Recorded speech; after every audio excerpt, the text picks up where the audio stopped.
Saya pinjam pisaunya dulu ya, Bu. Iya, silahkan. Berita hoax. Berita hoax adalah penyebaran informasi yang disengaja oleh seseorang terhadap hal-hal ramai ataupun masyarakat. Biasanya ini menimbulkan rasa ketakutan ataupun rasa kecemasan dalam masyarakat. Nah, jenis-jenis berita hoax itu ada apa aja sih? Jenis-jenis berita hoax yang pertama yaitu ada disinformasi, kedua ada disinformasi, dan yang ketiga yaitu ada berita palsu.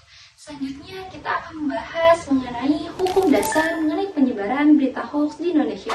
Hukum dasar mengenai penyebaran berita hoax di Indonesia yang pertama yaitu terdapat dalam Undang-Undang No. 19 tahun 2016, khususnya pasal 28 ayat 1 yang menjelaskan larangan seseorang untuk menyebarkan berita hoax, apalagi sampai merugikan pihak tertentu ataupun masyarakat. Yang kedua yaitu terdapat dalam Kitab Undang-Undang Hukum Pidana yaitu KUHP pasal 14 dan juga pasal 15 Undang-Undang No. 1 tahun 1946 yang menjelaskan bahwasannya sanksi yang akan didapat oleh si pelaku yang menyebarkan berita hoax tersebut.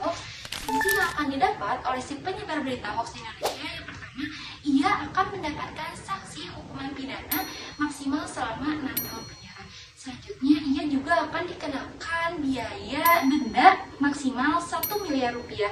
Tetapi tergantung dengan tingkat penyebaran hoax yang ia sebarkan dan juga tergantung dengan dampak yang terjadi akibat penyebaran berita hoax tersebut.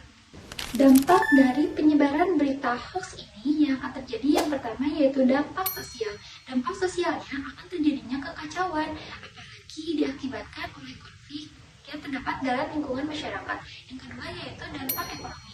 Dampak ekonominya akan mendapatkan kerugian, apalagi berita hoax tersebut tertuju kepada pihak masyarakat atau pihak tertentu.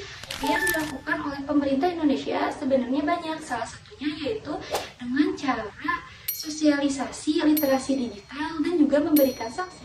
Solusi atau cara mengatasi penyebaran berita hoax di era digital ini seperti apa sih? Yang pertama yaitu caranya hati-hati dengan judul provokatif. Selanjutnya yaitu yang kedua, cermati alamat situs. Karena di Indonesia terdapat sekitar 43.000 situs web yang baru terverifikasi hanya 300, kurang dari 300 yang terverifikasi resminya. Selanjutnya yang ketiga yaitu periksa faktanya terlebih dahulu.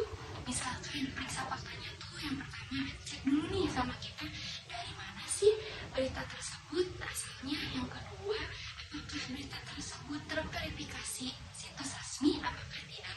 Dan yang keempat, fotonya terlebih dahulu.